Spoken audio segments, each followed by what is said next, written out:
Hi, this is Drew Jones of Drewsguitarshop in Seattle, Washington. Today I wanted to talk a little bit about sweat and oxidation and acidity and corrosion. All of the above things are things that I see on guitars all the time. They're things that kind of naturally occur just by the nature of kind of human skin, human sweat, and some of the things that guitars are exposed to. I've got numerous guitars in that had beer spilled on them, or other liquids, and once in a while you'll encounter something that really does some damage.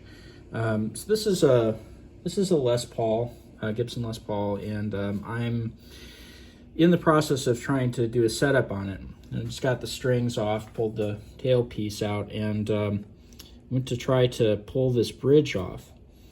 And what we have here is this is locked absolutely tight. There is no way to get this loose without kind of going in there and doing some stuff. So what's going on here? Well, if you look at the condition of this side over here, you'll notice that this is pretty smooth. And when you get over here, you'll notice that this is pretty rough looking. Well, the reason for that is most likely skin acidity from whoever was playing this. This tends to be the side that your hand rests on the bridge, or on the tailpiece, or on the pickups. And so usually all of the kind of corrosive metal damage is stuff that I see like on this side of the guitar. It's one of the reasons why when I take the pick guard off of a Strat, I'll try to keep the screws in the same order, because in some cases you'll just find the ones kind of over close to where the guitar is being touched all the time by the player are just, rusted and, fuzzy with rust, like really rusted, and I don't want to put the nice ones in the same spot. So it's important to kind of keep those in order.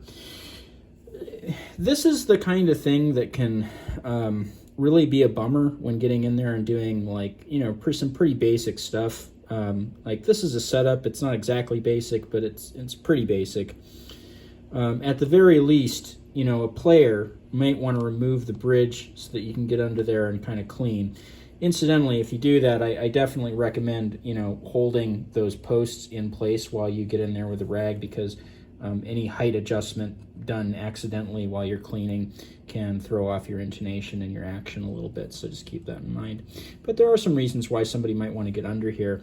And if it's something like this, well, now it's an issue of maybe getting in there with, some tools, and doing so in a manner that's not going to damage the finish and not going to further damage the metal in the bridge or the thumb wheels here. So, what are some solutions? I might hear someone ask. For those of you who do, mechanic stuff, bicycles, cars, whatever, there's this practice that you kind of get in the habit of after you've dealt with a number of stuck screws in an old car or something, and that is when you take the screws out, you dip just the tip, at least in a little bit of like lithium grease or something along those lines before putting it back in and torquing it down. And the reason that you do that is that by putting a little bit of something in between these two pieces of metal, it prevents this kind of co-oxidization that's going on here that's kind of creating this stuck point. Because kind of what's happening here is that this piece of metal is rusting and this piece of metal is rusting, and while they're rusting together, they kind of grow affectionate and don't really want to be pulled apart. There's actually some kind of cold welds that can even happen in certain instances. You can look up, NASA, issues with welding. You're not going to come up with people welding in space, but what you're going to come up with is stories about how in vacuum of space, this happens much easier, where if you have two pieces of metal together, that they can kind of fuse and become one, and it creates a problem if you're trying to open up you know, a solar collector or something. It's really bad because you obviously can't get up there and just fix it. So I would kind of recommend that if you notice this kind of stuff on your guitar, or if you're a repair tech and you notice this stuff on a guitar that's brought into the shop, that maybe you consider doing some of that preemptive greasing, just to kind of prevent this sort of thing from happening. And so when I get this bridge off, and I don't know exactly how I'm going to do that yet. I've got a number of different approaches I'm going to take to this.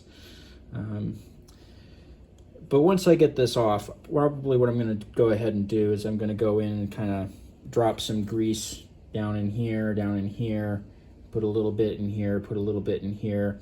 And I might go so far as to do a little bit of, you know, wax lubrication on the inside here, just because, you know, I might be worried about some of this stuff in here kind of getting corroded as well, because, whoa, it's a real bummer if one of these screws, one of these little guys gets you know, locked in like this guy is here, because these break off a lot easier, and they create a much bigger problem with removal. This has a lot of stuff on it that I can get a hold of with tools. These do not. So, you know, this isn't an issue that all guitar players deal with. Some people are just kind of naturally more acidic, and depending on somebody's chemistry, some people might react differently with different things. I happen to be a person who turns maple green pretty quickly, and I know this about myself. I don't know what it is. Maybe it's something I eat or whatever, but I know that when I handle raw maple that's not finished, that typically I'll need to go over it, you know, with a little bit of sanding, or, you know, a little bit of a naphtha bath before I do any finish work over it, because if I do that, there'll be fingerprints under there. And, you know, there are some folks that I get in that have a really nasty tendency to kind of go right through the nitrocellulose. It's interesting to me, actually, that the metal up here is being damaged, but you don't see this stripped spot of finish here that you typically see with super acidic guys. But I'm not seeing that here. So, you know, whatever's happening here is really happy talking to this metal, but it's not necessarily happy talking to this lacquer, which is interesting and cool, because lacquer is actually a pretty delicate finish. So interesting. Don't know what that means. Don't know what necessarily that says about anybody, but, you know, it's just an interesting thing to note here. So keep an eye on your guitars, folks, and you know, if you are the sort of person that damages metal, you might consider keeping a rag in your guitar, so that, you know, after you get done playing, you can kind of take a little bit of guitar polish, or a little bit of, you know, just a dry wipe even, and just kind of go around these parts and kind of clean them up before you put it back in the case or back on the stand. It takes you like a second or so to go in there and kind of just wipe those parts down. Even keeping the stuff on there kind of moving will help, in a lot of cases, prevent this stuff from happening. And, you know, for those of you who damage finish, kind of the same thing. You know, keep a rag, you know, in the case or next to the stand. Hell, you know, you can put the rag, like, you know, in the little part of the stand that holds the neck. That's a really good place to keep it, actually. You know, that way it reminds you, you know, before you put it back, to kind of wipe down the finish, so that you're not leaving a whole lot of stuff on here. Because some guitars, especially like, you know, for whatever reason, it's Gibsons. For whatever reason, it's Gibsons, occasionally Guilds that'll get this in. But the finish is like turned this like milky white kind of color, or kind of grayish, and kind of got all gunked up. And it actually softens the lacquer, because what's happening is that the lacquer itself is absorbing some of the stuff that's going on in your skin. And, you know, it doesn't necessarily stop there. I've even seen, you know, human grease and stuff kind of affect the way that wood reacts, affects the way that even some plastic parts react.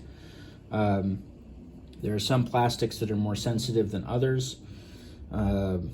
So, you know, in general, if you notice that, you know, stuff is kind of changing and corroding or looking old, you know, while you're playing, it might be a good idea to keep that rag in there and wipe it down.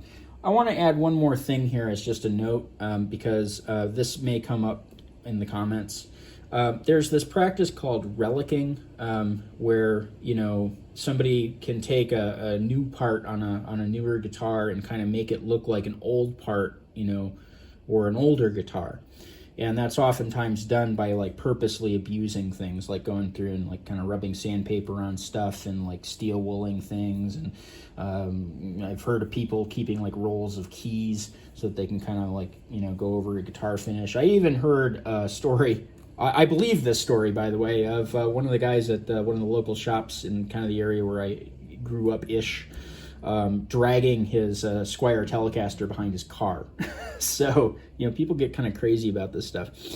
If you're going to do that, and if you're thinking in terms of, oh, well, actually, I kind of want my guitar to look a little bit old, and I like that corrosion happening, that's okay. That's fine.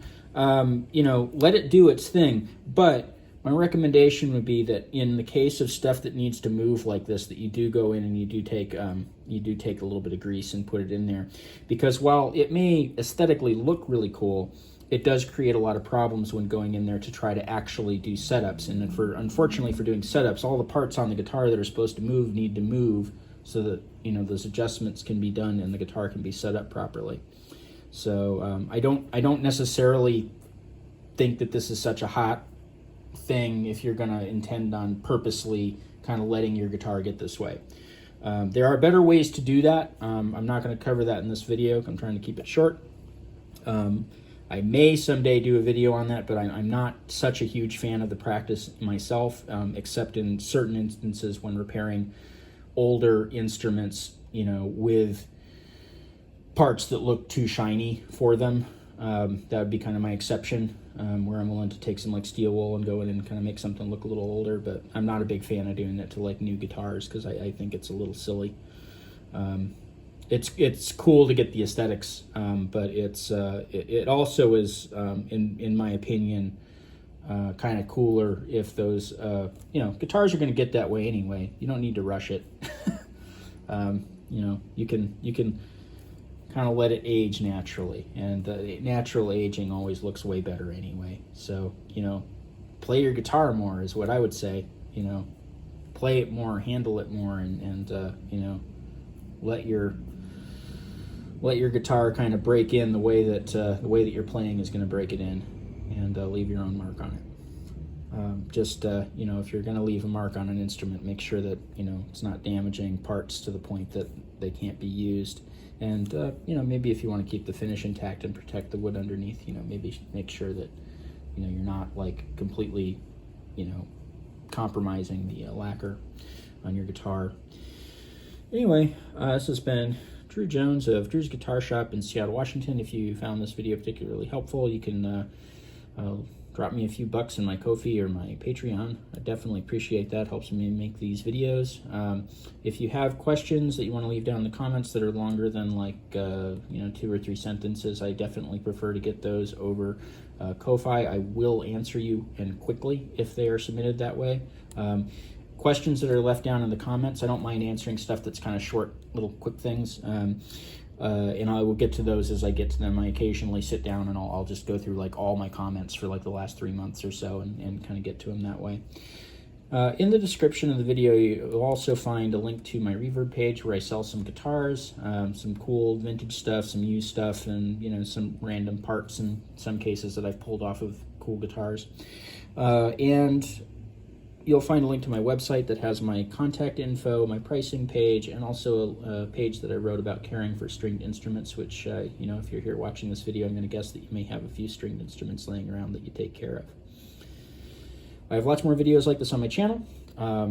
Check them out. There might be something in there for you. Link them around to friends. Definitely helps me out.